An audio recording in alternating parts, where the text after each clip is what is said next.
So I recently did a video about the news that the British government were meeting with various people to discuss the efficacy of the Online Safety Act. And during that video, I shared some of my concerns with the fact that the British government were only meeting with child safety advocates, not digital privacy advocates. Therefore, the nature of the discussion would focus on child safety rather than the issues that the Online Safety Act presents for personal data and privacy. Well, this video is a follow-up to that video to explain what's actually happened, and we're going to take a look. But firstly, a very quick thank you to Shortform.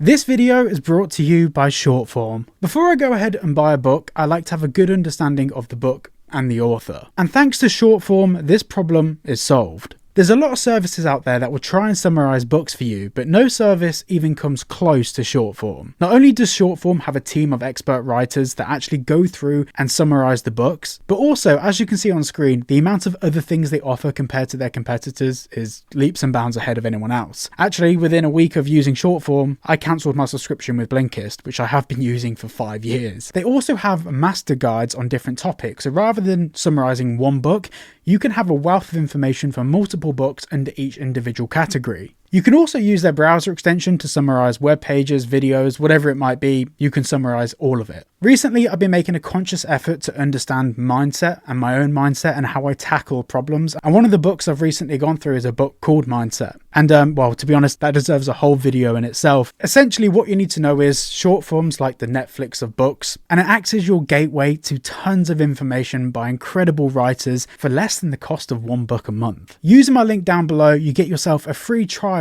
and 2 months off an annual plan. So make sure you go and check them out. I genuinely think you'll find it really useful. I'm so far loving it. Now back to the video. Charities warn Ofcom too soft on Online Safety Act violators. Another blow for the legislation as Parliament continues to hear stakeholder views. Now, Parliament are yet to confirm whether they're going to meet with anyone in the digital privacy space to talk about the Online Safety Act, or whether they're just going to deal with children's charities. As UK ministers continue to quiz stakeholders over the effectiveness of the Online Safety Act, one charity chief raised concerns over the robustness of Ofcom's enforcement of the controversial legislation. Asked about how well the communications regulator has enforced penalties on organisations that violate the Online Safety Act or fail to implement the required safeguards, Andy Burrows, CEO of the Molly Rose Foundation, said, "I do not get the impression that companies are quaking in their boots at Ofcom's enforcement approach." And the full article is linked down below if you want to read all of the statements, but for me, this raises a very large concern. A charity that specialises in child safety is going to have one core focus, their only focus: child safety. And to be very clear, it's a noble focus. If you actually read into what the Molly Rose Foundation is, I think it's a brilliant thing and I fully support what they're doing.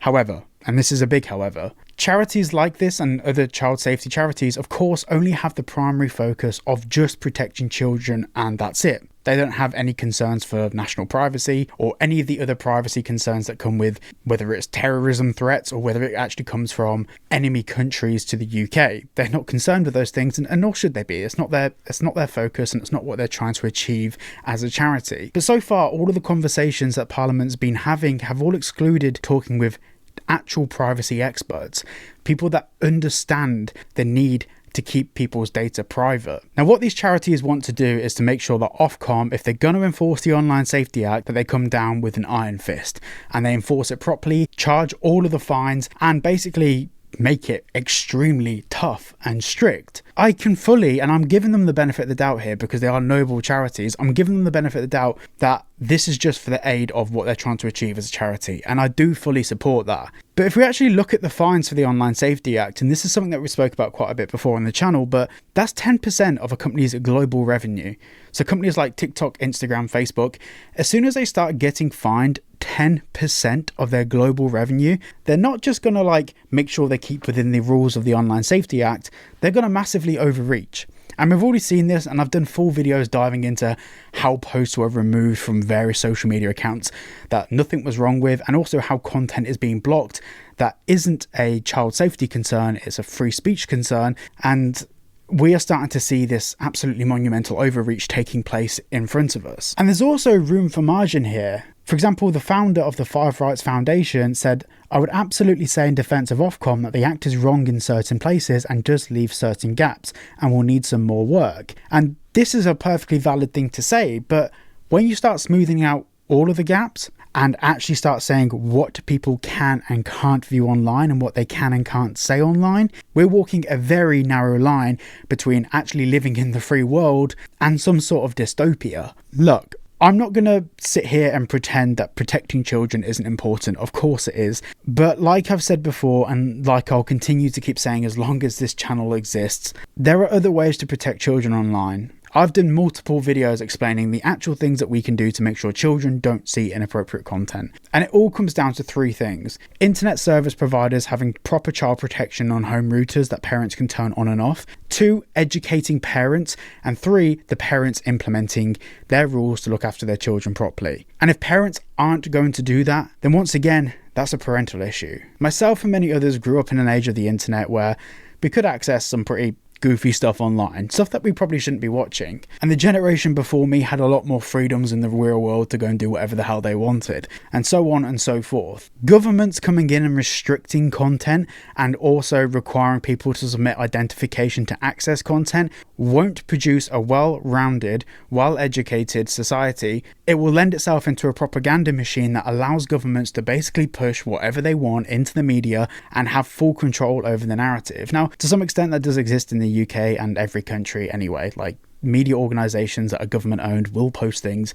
that they want to be seen, and things that are too risky won't get posts. But there's a limit. There's a limit about what the government want people to see, and then there's a limit about the government stopping people from seeing anything else. And we need to make sure we walk that tight line. Going back to my original point, like I said before, I am in full favour of doing whatever we can as a nation to make sure that children stay safe, but not at the cost of the rest of the population's privacy and personal data, which is a concern that's obviously over the past 5 years become more important.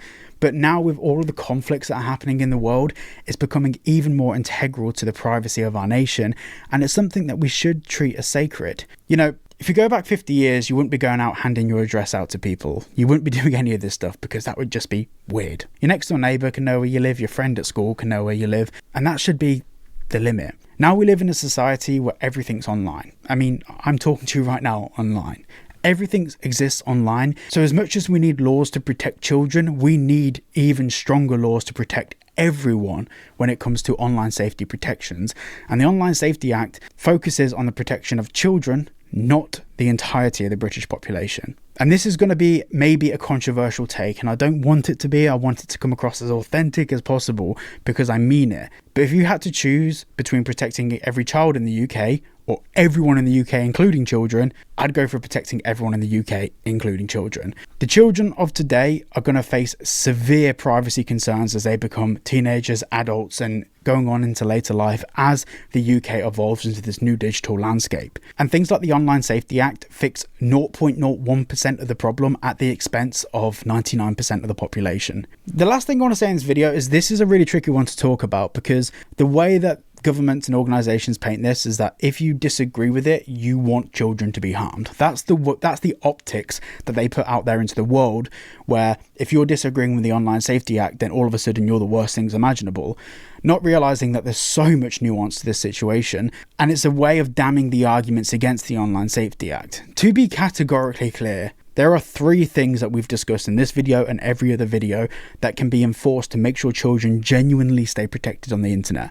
Things that don't have knock-on effects for the rest of the British population, that requires our identification to be at risk of being leaked or shared all over the internet. Why aren't the government doing those things? I think the more we ask that question, the more I don't like the answers. It's either the government have an alternative motive, that they don't want to work with internet service providers to implement these protections. 2, complete ignorance and stupidity on behalf of the government, which once again, no one wants to believe that their government's incapable, so that's also concerning. Or thirdly, kind of links into the previous 2, where the government just do not understand what they've actually implemented here, which is equally as scary, because these people have copies of our passports.